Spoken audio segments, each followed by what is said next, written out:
Hey there guys, Nordic Warrior here back with another video. So this is going to be one of them videos that I've been wanting to do for a while. However, I've really never had an idea how to articulate it. So I'm just kind of going to do this one off the top of my head and we'll see where it goes. So what I want to talk about in this video is something that in my opinion has become a bit of a lost art in boxing. And it's something that you don't often hear people talk about. And those that do talk about it don't really, in my experience, seem to know what they're talking about. And that's the concept of fighting against a taller opponent.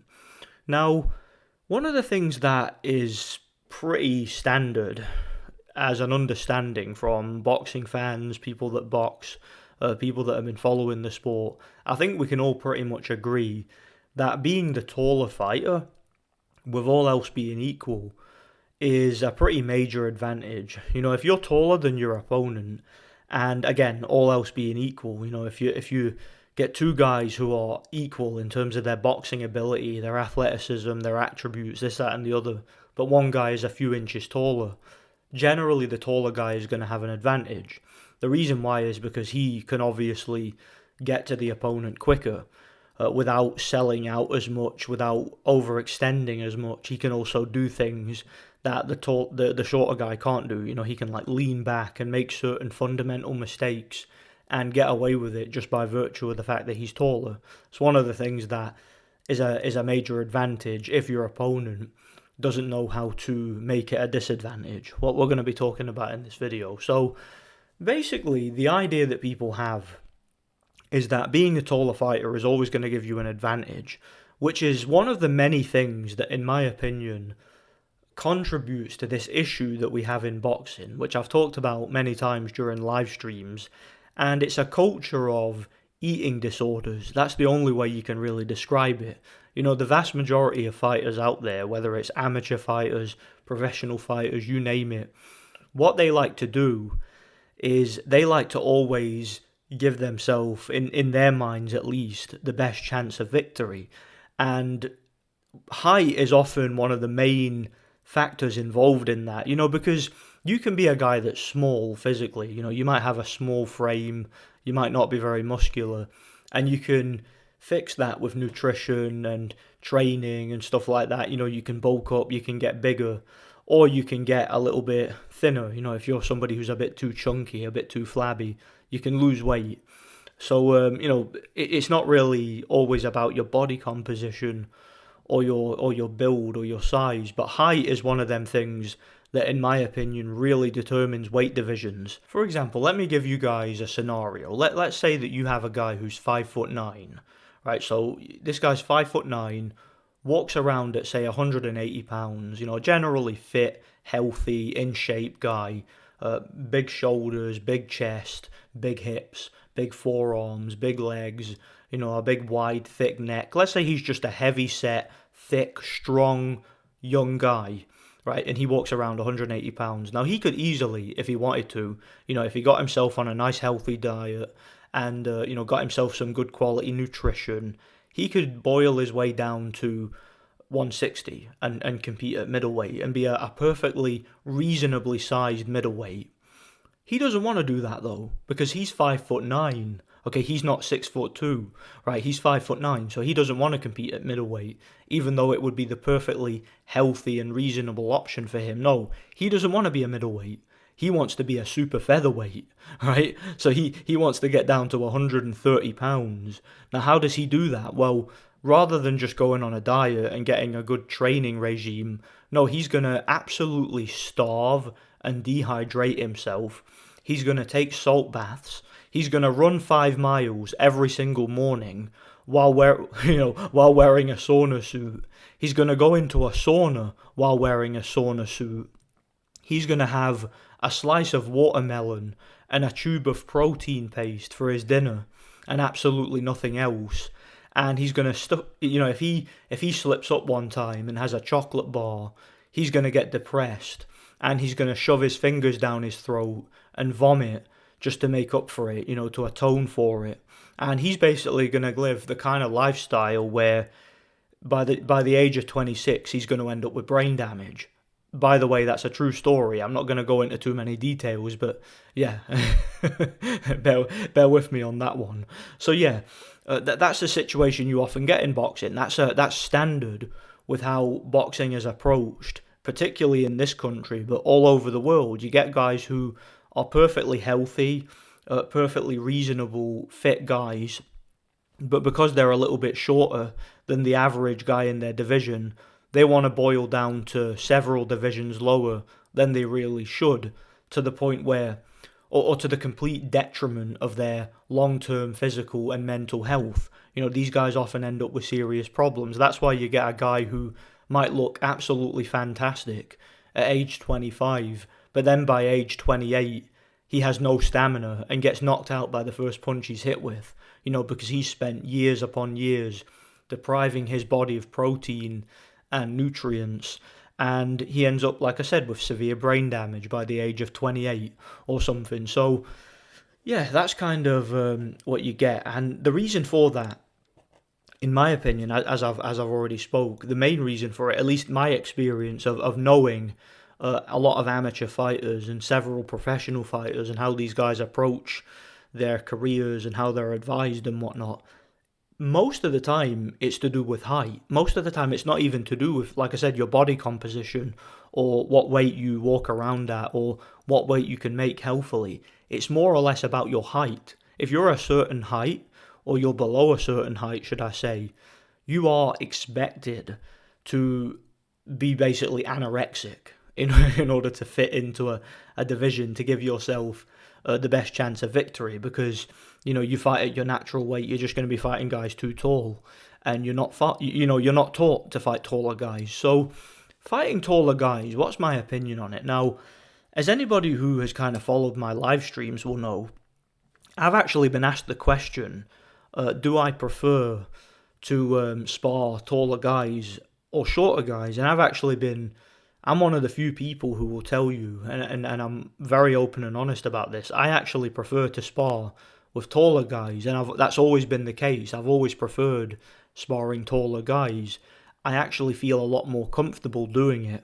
And the reason why is because one of the things that I've done as a boxing fan, that the kind of fighters that I watch and that I study, and that I have really taken the time to look into, are guys who generally did fight taller fighters in their careers and knew how to handle it. That they specifically structured their training camps to be able to deal with a height and reach disadvantage and to in many cases make it into an advantage. So the idea that most people seem to have about how you fight a taller opponent, and this is true of professional fighters, this is true of professional coaches, this is true of pundits, this is true of people who generally follow boxing, casual and hardcore fans. Most of the people that I just mentioned seem to believe this unanimously. They seem to think that the best way to approach fighting a taller opponent is to take the Mike Tyson approach. So what am I talking about there? Basically the Customato style of fighting. So if you look at the way that Mike Tyson used to fight, and Customato used to teach all his fighters to fight like this. Basically, you have a tight guard, so you keep your guard by your chin, and there's lots of exaggerated upper body movement. So you see these guys bobbing left to right, bobbing and weaving while coming forward. And the idea is that you keep yourself so mobile and you come forward so aggressively and so assertively that your opponent doesn't really have time to think.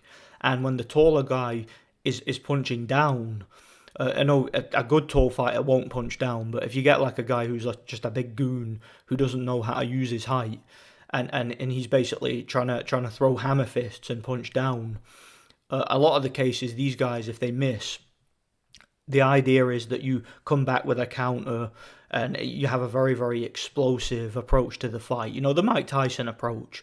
So you'll see in gyms when guys are fighting in a division where most of their opponents are taller, like I said, they tend to take the Mike Tyson approach. That's how they train. They try to emulate what Mike Tyson did during training and to emulate his style. Now, more often than not, that ends in a complete disaster. These guys don't manage to get anything going. If you look at guys who are a similar sort of body composition by the standard of the division that they fight in, that Mike Tyson was, because of course Mike Tyson was only about 5'10", or maybe even shorter, fighting at heavyweight, and you would see Mike Tyson fighting some of these giants, guys that are like well over 6'5", and you see him just completely destroying these guys, and you think, that's what I want to do. That's how you take on a taller fighter. The problem is that that's not the case, and what I'm about to say here, it'll sound contradictory if you heard what I just said there, but basically, if you bear with me, it'll make sense. So, basically, Mike Tyson, from a technical, tactical, and strategic point of view, Mike Tyson was not very good at fighting taller opponents. Contrary to popular belief, he actually did not really understand how to beat a taller fighter. Now, how is that possible? How is it possible for Mike Tyson not to know how to defeat a taller fighter from a tactical and strategic point of view when he was able to beat so many taller opponents? Well, the reason for that is that Mike Tyson was a freak, okay? Look, one of the things that is often understated in boxing is the genetic component to it, okay? Certain individuals have more genetic potential than others, okay? Some people are just born genetically gifted. Some people are born with the standing vertical jump, right? That's the test that they use to determine guys for the NFL, for example, to see how naturally explosive they are. That's how they hand out scholarships to these people, right? Mike Tyson, I would imagine, had a very, very high standing vertical jump as a young man. So basically, some people just have natural athletic gifts where they are able to get away with certain things despite not being very good technically. Roy Jones Jr. was a prime example of this, a guy who was not that good technically, didn't have very good boxing fundamentals or skills, but the guy was a freak athlete. He was so fast, so explosive, so sharp with his reflexes. All right, he was so sudden, so quick. He could get away with things that his opponents had never seen done to them before. Like he, again, dropping his hands, throwing at weird angles, being off balance all the time. He could do that, and he could completely overwhelm his opponents just by being such a freak athlete, being so naturally gifted. Mike Tyson was in that same class of naturally, genetically gifted athletes. The absolute elite of the elite as far as athletes are concerned. So Mike Tyson could take that custom auto approach. He could tuck up behind the guard, bob and weave, slip and slide, all that exaggerated head movement, exaggerated upper body movement. He could cause his opponents to miss just a little bit to where he could immediately come up top with a huge, explosive burst of punches, like some big hooks and uppercuts. You wouldn't see them coming. Before you know what's hit you, you're out cold. You're on the canvas. Mike Tyson had the ability to do that. He had the ability, when he was fighting a taller fighter, if he would allow that taller fighter to come onto him and try to lean on him, which is what a lot of big, tall heavyweights try to do, they try to lean on you. It's in their nature. It's what they do if they don't know how to fight inside.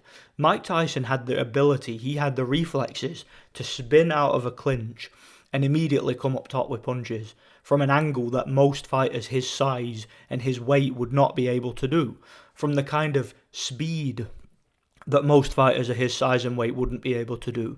So he was able to do that for years and years in his prime when he had the physical ability to do so. Now, when Mike Tyson started to get older and his athleticism started to decline, what happened to Mike Tyson? He got absolutely, completely and utterly demolished by taller fighters.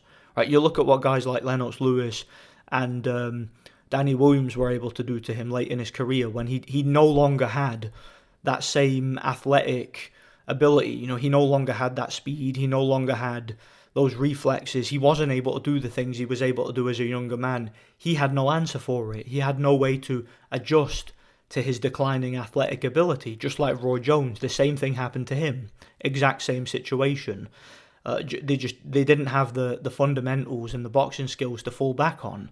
Now, if you look at Mike Tyson, And this will be relevant because I talked about how a lot of young fighters in amateur boxing gyms and even professional boxing gyms try and fail to emulate Mike Tyson because that style does not work if you don't have the genetic ability to pull it off. But I digress, right?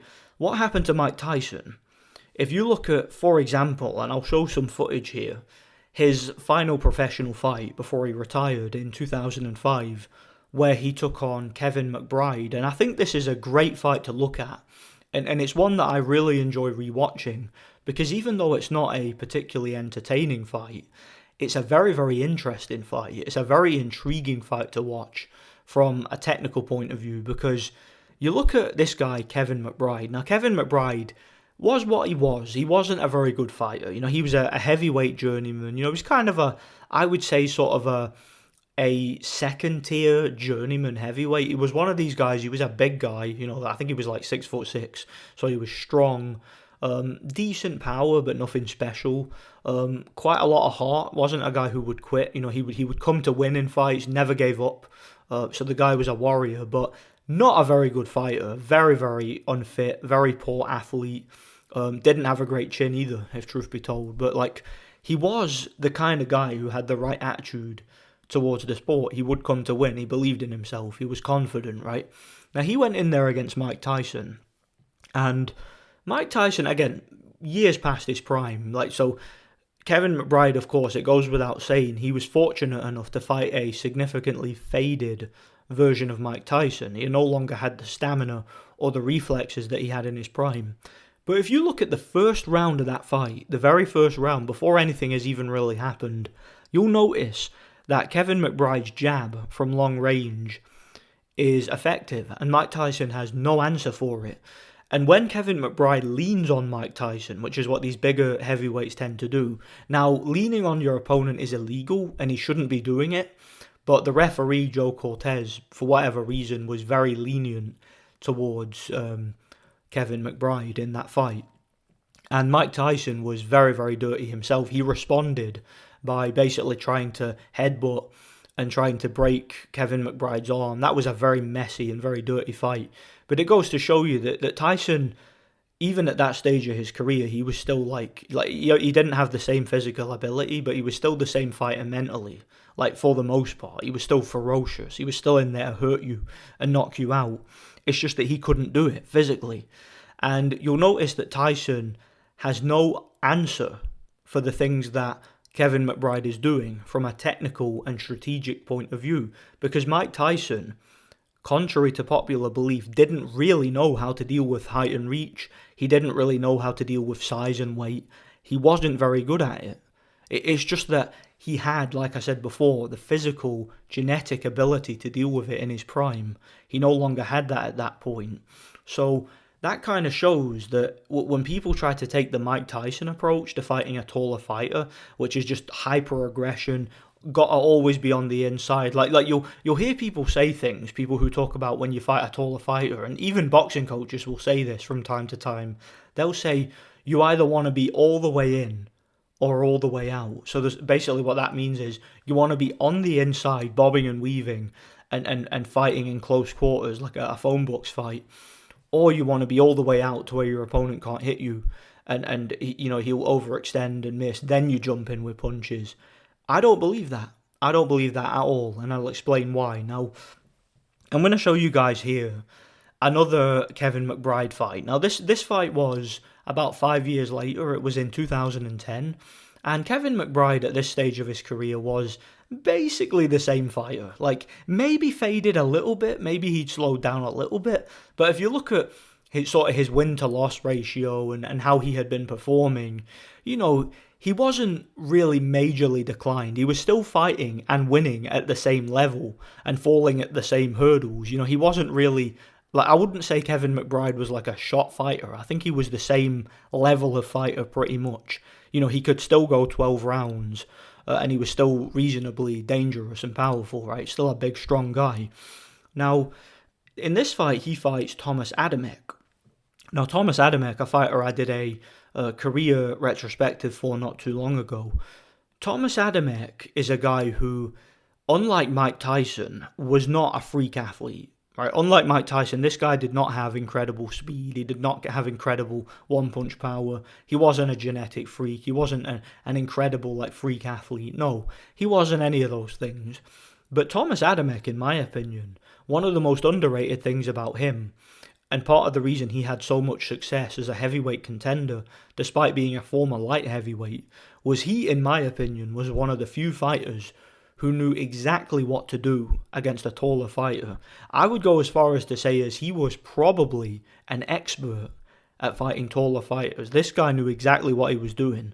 Now, if you look at this fight, Kevin McBride, like I mentioned before, Kevin McBride against Mike Tyson in the first round. Now, if Mike Tyson was as great as people say he was, or if he was as great as people say he was at fighting taller opponents, he would have been able to figure out a strategy during the fight to outpoint and to beat someone like Kevin McBride. He would not have gone in there in the first round and gotten tied up and backed up and hit with the jab and basically systematically broken down and stopped and made to quit against someone like Kevin McBride. He would have found a way, even at that stage of his career, given how much better he supposedly was than Kevin McBride, he would have found a way at that stage to beat Kevin McBride. I mean, would Thomas Adamek at 40 years old have lost to Kevin McBride? I mean, would someone like Alexander Povetkin, who I'll talk about later, would in his 40s, would he have lost to Kevin McBride? No, right? Of course he wouldn't. But we'll get to that. So Thomas Adamek, when he fights Kevin McBride, again, same fighter, pretty much at the same level, he does not have any problems whatsoever with Kevin McBride. Thomas Adamek is not the athlete that Mike Tyson was. He's not as dangerous as Mike Tyson, but he was able to win every single second of every single round against Kevin McBride and completely and utterly systematically dominated and schooled him, winning by a wide unanimous decision. Now, how was he able to do it?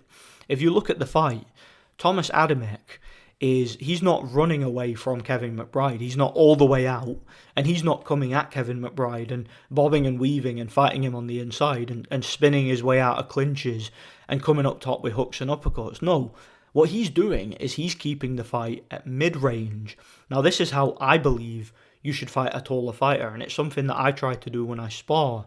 For example, this December, I sparred with a pretty good amateur fighter who was several inches taller than me, and I was able to back him up quite easily by holding the center of the ring, keeping a high guard, trying to get foot position, and basically keeping my eyes focused on him, keeping facing him, and keeping my defenses tight and not overly committing.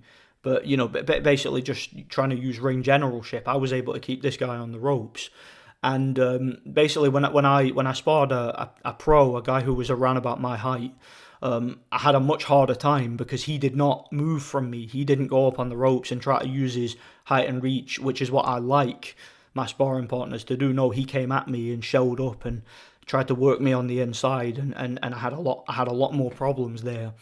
So basically what Thomas Adamek did is what I tried to emulate. I tried to emulate sometimes how he used to box.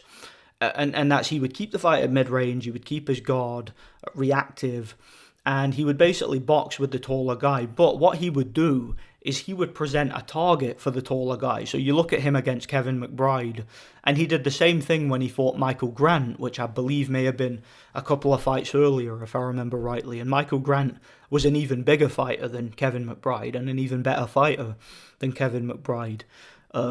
Massive guy, like 6'8" or something, huge, and a big puncher too.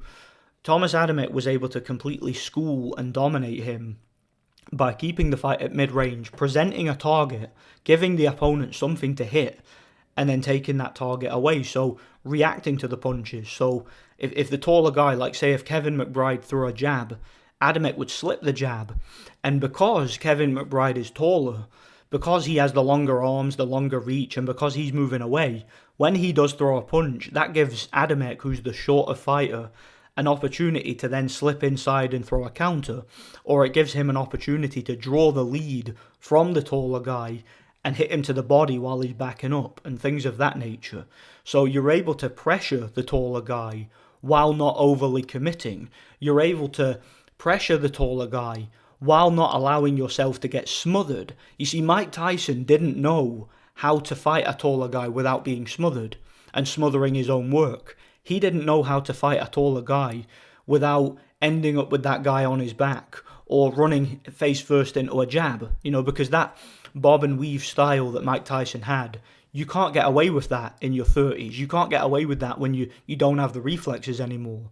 Okay, whereas if Mike Tyson had been able to develop, if he'd have been able to develop a way to make the most of his physical ability, but not rely on the physical ability too much, to where when he got older he could have been more cerebral and taken a backward step and hold the centre of the ring instead of just pushing forward all the time, he would have been much more effective against guys like Lennox Lewis, Danny Williams, Kevin McBride, all those taller guys he fought later in his career.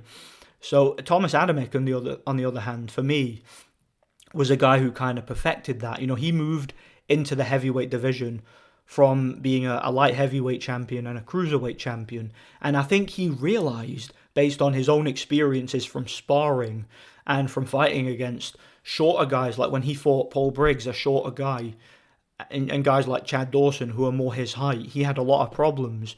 But I think he realised, and David Haye realised this too, when he would go in there against someone taller, he had more success because he knew, like I said, how to hold the centre of the ring and not overly commit and not also run away from the opponent. You want to be the boss, you want to hold the centre of the ring, you want to lead with whatever foot is convenient to lead to keep the opponent outside of your side profile, essentially, and keep them on the move. And you want them to punch, you want them to try to hit you. You want your opponent, and this is the most important part, I think, about fighting a taller guy.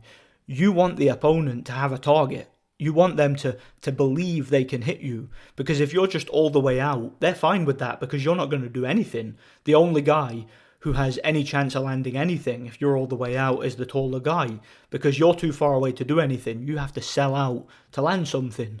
And if you're on the inside, the taller guy, in most cases, especially if he's significantly heavier than you, he can just lean on your back, right? Like Vladimir Klitschko did against Povetkin, something that Povetkin learned to deal with a little bit better after that fight. So if you look at the way Povetkin fights, now one of the best fights to look at for an example of this is when Povetkin fought David Price. And David Price is huge. You want to talk about fighting a taller guy. Like, the size difference in that fight was absolutely incredible. It was insane. David Price is about 6'9", massive reach, massive puncher, very, very fast for a guy of his size, and very, very good footwork. He has flaws, obviously, poor stamina, glass chin, but what he does very well, or what he does well, he does very well, right?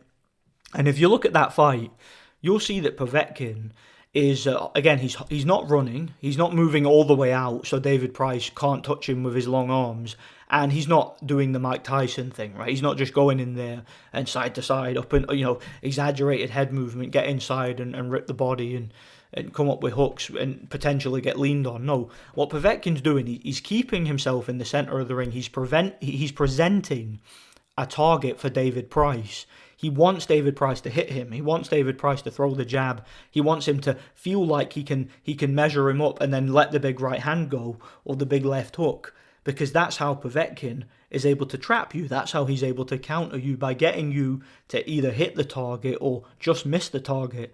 Then when he has you committing, when he has you overly committing, should I say, that's when he can counter you. And what he did in that fight, again, it's another example of a systematic destruction of a taller fighter. And it doesn't always matter what the style of the taller fighter is. The concept is the same. If you look at when Povetkin fought Hughie Fury, all right, and Hughie Fury is similar sort of size and dimensions to David Price, massive guy, again, like 6'7", 6'8", very long reach. But Hughie Fury isn't a big puncher like David Price, not at that level. He's more of a tactician, a guy who moves around, tries to fiddle and maul inside when you get close, and then he'll move away, throw backhanders, try to outpoint you. He's got that more herky-jerky, slickster style of fighting. And you'll notice that in that fight, Povetkin is able to keep Hughie Fury under control by just, like I said before, staring at him, facing him the whole time, keeping a guard and presenting a target. And he's able to shut down Hughie Fury because every time Fury misses, Povetkin can counter him because he gets him to overcommit. And it got to the point where in that fight, Hughie was just so negative and so non-committal because every time he tried to commit to something, he got caught. So he was completely under control. That's another fight that I like to watch and study to figure out, how to beat taller guys, because if I ever do compete in boxing, and it's something I do still want to do, even at 31 years old, it's difficult to get the opportunity, but it's something that I'm really, really trying to get. I'm trying to get an opportunity to fight. I'm determined to make it happen.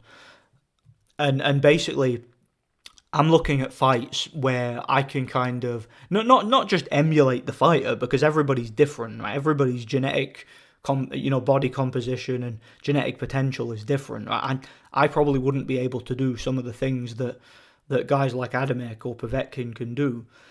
But what I do like to take from these fights is just I like to understand the concept and figure out something that works for me. And the reason I'm making this video is because I'm hoping that young boxers, people who are just getting into the sport. I know there's a lot of young guys that watch my channel who box, for example. A lot of young guys from this country and whatnot. I want people to think a little bit more about, instead of trying to starve yourself to be the taller guy in a fight or to not be the shorter guy, try and figure out a way to make being shorter less of a disadvantage. Because it's always going to be a disadvantage with all else being equal, but find a way to make it work for you. If you can fit yourself into a division where you're like 5'8", like I am, something like that, and you're thinking of fighting at middleweight, super middleweight, maybe even light heavyweight. Look, you're not much smaller than Mike Tyson was in terms of height, and if you can kind of learn from the less genetically impressive guys. Like, nobody's gonna look at a guy like Povetkin and think that he's like a phenom, are they? They're not gonna look at him and think he's as explosive or as like physically impressive as Mike Tyson, are they? But he was a much better fighter from a technical and strategic point of view, and he was able to fight considerably bigger men. And he was able to completely control these guys in most cases. I remember there was an interview with Vladimir Klitschko where I believe, if I remember rightly, I've not been able to find this interview, but I believe it was before the Alex Leopai fight, where he talked about, or it may have been before the Povetkin fight. I think it was before the Alex Leopai fight, where he talked about how he actually finds it much harder. So he's kind of the opposite of me. Like, he finds it much harder to prepare for shorter opponents than he does for guys his own height or taller. And the reason for it is because a lot of these guys, like a lot of the best like heavyweights of the time, the technical guys, if you look at guys like Ruslan Chagayev and David Haye and Povetkin and guys like that, a lot of these guys know how to get low and to force a taller opponent to throw, to overextend themselves and to throw punches down and this, that, and the other. So he would often find it hard to train for guys like that. And, there were rumours going into the Leopai fight that he was getting like beaten up in sparring by guys like Sherman Williams, shorter guys, and he was having a lot of trouble. And he was just talking about how it's very difficult when you're a big, tall heavyweight, who has a tendency to make mistakes. It's very difficult to prepare for a guy who's shorter than you, who is used to taking more chances and more risks and to taking a more violent approach to fights. And I kind of feel like that there's a lesson to be learned there for shorter fighters. Because if you look at a guy like Sherman Williams, who I mentioned, or even a guy like David Tua, those were big, thick, strong, heavy-set guys, really heavy-handed, built like a tank, similar to Mike Tyson, but they didn't have the genetic ability to fight the way Mike Tyson did. But they maximized their potential by using what attributes they did have and finding a strategy to fight shorter and to make it an advantage in some cases. So I found that quite interesting, guys that have been following me for a long time, and I know I'm kind of rambling at this point, but, I'm a big fan of fighters like Sven Ottke. If you look at Sven Ottke, he's another fighter who had a a lot of limitations genetically. He was not very strong for the weight. He was very, very small for the weight. He was a guy who fought at light heavyweight early in his career, and he fought at super middleweight during his title reign. And he was pretty much always the smaller guy, pretty much. He was always fighting guys who were taller, stronger, bigger punchers, more athletic, more genetically gifted than he was, more physically imposing than he was, big muscular guys. You look at him fighting guys like Charles Brewer and Byron Mitchell, these were big guys, big, tall, strong, muscular American fighters, who were much bigger punchers than he was. But he was able to systematically outpoint these guys by doing what I was talking about earlier, by fighting at mid-range, right, keeping an active high guard and presenting a target for the opponent and causing the opponent to commit so that you can counter from mid-range. So if you look at him fight Byron Mitchell, I'll show some footage of that fight too. You'll notice Byron Mitchell, very good boxer, great jab, good right hand from long range. The first guy to ever knock down Joe Calzaghe, for example, a very good fighter. He's fighting Sven Ottke, a guy who's several inches shorter, much smaller, much older, and Sven Ottke was that much better a boxer. He had that much higher a boxing IQ that he was able to stand at mid-range and right in front of Byron Mitchell, hold the centre of the ring and get Byron Mitchell to throw the jab and box with him.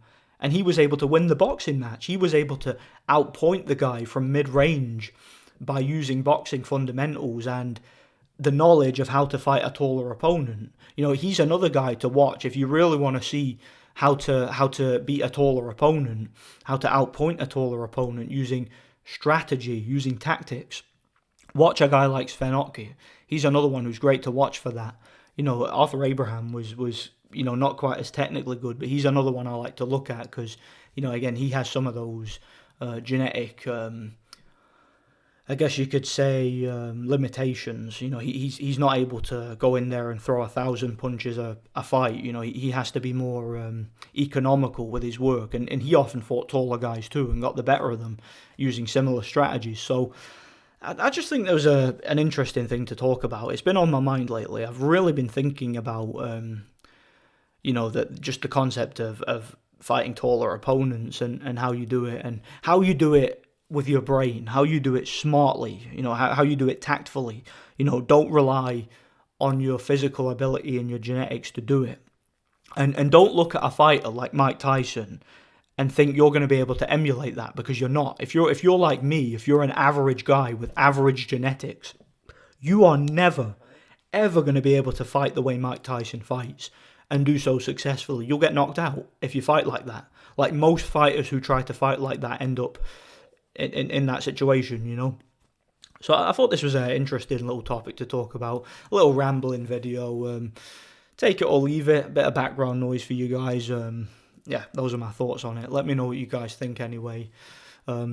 Stay tuned for more better quality videos than this. I've got some better edited videos than this in mind. This is just to keep the channel going for now. Let me know what you guys think. Thanks for watching and God bless.